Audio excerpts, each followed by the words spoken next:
இஓடி video போட்டு ரொம்ப நாள் ஆச்சு.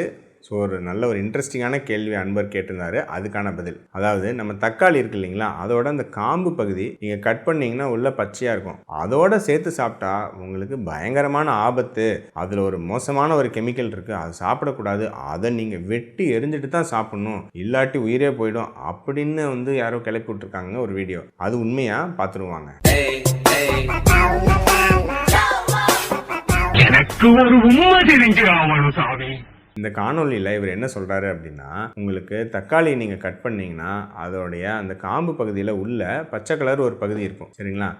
இந்த ஏரியாவில் சொலனின் அப்படின்னு சொல்லிட்டு ஒரு கெமிக்கல் அதிக அளவில் இருக்கும். அதனால் நீங்கள் சாப்பிடும்போது இந்த காம்பை கட் பண்ணிட்டு சாப்பிடணும், இல்லாட்டி உங்களுக்கு பயங்கரமான ஆட்டோ இம்யூன் வியாதிகள் வந்துடும், அதிக அளவில் எடுத்துகிட்டா நிறைய பிரச்சனைகள் வந்துடும் அப்படின்னு சொல்கிறாங்க. உண்மையாக பார்த்துருவோம். சொலனின் அப்படிங்கிறது தக்காளி மற்றும் உருளைக்கிழங்கோட தோல், அதில் இருக்கக்கூடிய ஒரு அல்கலாய்டு, ஒரு கெமிக்கல். இது அதிக அளவில் நம்ம உட்கொண்டா நம்ம உடம்புல உங்களுக்கு நிறைய வயிறு சம்பந்தமான வாந்தி பேதி மாதிரியான உபாதைகள், சம்டைம்ஸ் ரேராக நரம்பு பாதிப்பு கூட உண்டாகலாம், இறப்பு கூட வரலாம் அப்படின்னு சொல்றாங்க. இதை வச்சு தான் தக்காளியில் இதில் இருக்கு, உடனடியாக தக்காளி சாப்பிடக்கூடாது, அது இப்படி சாப்பிடணும் அப்படி சாப்பிடணும் அப்படின்னு சொல்றாங்க. தக்காளி தினம் யூஸ் பண்ணிட்டு இருக்கோம், இதெல்லாம் கேள்விப்பட்டதே இல்லையா, புதுசாக கிளப்பி விடுறீங்களேப்பா அப்படின்னு நீங்கள் எல்லாரும் யோசிச்சுட்டு இருப்பீங்களா. நல்லா தானே இருக்காங்க, என்ன காரணம்னு சொல்கிறேன். இந்த தக்காளியில் சொலனின் இருக்கிறது உண்மைதான், ஆனால் எந்த அளவுங்கிறதாங்க பாயிண்ட்டு. பச்சையான தக்காளி அதை யாரும் நம்ம சாப்பிடுவோங்களா, யாரும் சாப்பிட மாட்டோம்.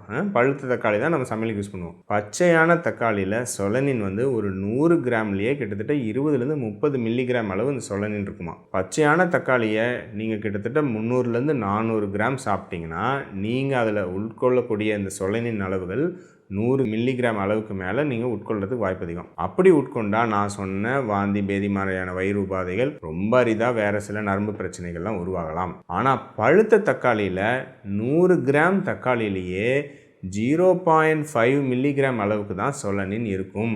ஸோ சொலனின் மூலமாக உங்களுக்கு கெடுதல் உங்கள் உடம்புல நடக்கணும்னா கிட்டத்தட்ட 100 மில்லிகிராம். அப்படின்னா நீங்கள் எவ்வளோ தக்காளி சாப்பிட்ணும் கூட்டி கழித்து பார்த்தா நீங்கள் ஒரு நாளைக்கு 20 கிலோ தக்காளி சாப்பிட்டா தான் உங்களுக்கு பிரச்சனையான அளவுக்கு சொலனின் போக முடியும். 20 கிலோ தக்காளியை நாம் யாராவது சாப்பிட முடியுமா நண்பர்களே, கொஞ்சம் யோசிச்சு பாருங்கள். அதில் சொலனின் அதிக கான்சன்ட்ரேஷனில் இருக்கிறது தக்காளியோட மற்ற பகுதியில் விட அந்த பச்சை கலராக இருக்கக்கூடிய தண்டு பகுதியில் தானா. ஆனால் நான் சொல்கிற 0.5 மில்லிகிராம் அளவுக்கு தான் பழுத்த தக்காளியில் அந்த தண்டு பகுதியில் இருக்கிற சொலனின்னு சேர்த்து தான் சொல்கிறேங்க. ஸோ பழுத்த தக்காளியில் எல்லாம் தண்டு பழம் எல்லாம் சேர்த்தே மிக மிக குறைந்த அளவில் இந்த சொலனின் இருக்கிறதுனால இதெல்லாம் ஒன்றுமே கிடையாது. நீங்கள் என்ன 20 கிலோவாக சாப்பிட போகிறீங்க, யார் உலகத்தில் சாப்பிட முடியும். அதனால் பாய்சன் இருக்குது, அதை வெட்டிட்டு தான் சாப்பிடணும், இல்லாட்டி ஆபத்து அப்படிங்கிறது ஒரு மிகைப்படுத்தப்பட்ட ஒரு விஷயம் அப்படிங்கிறது தான் உண்மை. அதனால் அதை கண்டு யாரும் பயப்பட வேணாம், கஷ்டப்பட்டு அதெல்லாம் வெட்டிலாம் தூக்கி எறிய வேண்டிய அவசியம் கிடையாது. பழுத்த தக்காளியை சந்தோஷமாக நீங்கள் எவ்வளோ வேணாலும் நீங்கள் குழம்புக்கும் சமையலுக்கும் தாராளமாக பயன்படுத்தலாம். இதை கண்டுலாம் அஞ்ச வேண்டாம். அதே மாதிரி நான் உருளைக்கிழங்கு பற்றி ஒன்று சொல்லியிருந்தேன், அதுலேயும் ஒரு போனஸாக ஒரு விஷயம் சொல்லிடுறேன். நார்மல் உருளைக்கிழங்கு அப்படி இருக்காதுங்க. உருளைக்கிழங்கு ரேராக ரொம்ப வெயில் பட்டுச்சுன்னா அந்த தோலே பச்சை கலராக இருக்குமா. அந்த மாதிரி இருந்தால் அந்த மாதிரியான உருளைக்கிழங்கோட தோலில் இந்த சொலனின் அதிகமாக இருக்கும். அதை நிறையா அளவு தோலோடு சாப்பிட்டாங்கன்னா இந்த சொலனின் பிரச்சனை ஏற்படுத்தலாம். ஆனால் நாம் அப்படி தோலோடு சாப்பிட போகிறதில்ல, சீவி சாப்பிட்றோம். அந்த மாதிரி சில பிரச்சனையான உருளைக்கிழங்கு சாப்பிட்டா தான் அந்த பிரச்சனை. அதனால் இதெல்லாம் பயப்பட வேண்டாம். இதெல்லாம் ஆஸ் யூஸ்வல் நம்ம இன்டர்நெட் பொருளிகள் தான், மிகைப்படுத்தப்பட்ட விஷயங்கள் தான். இதெல்லாம் கண்டுக்காமல் அப்படியே தக்காளியை தாராளமாக சந்தோஷமாக சமைச்சு சாப்பிடுங்க.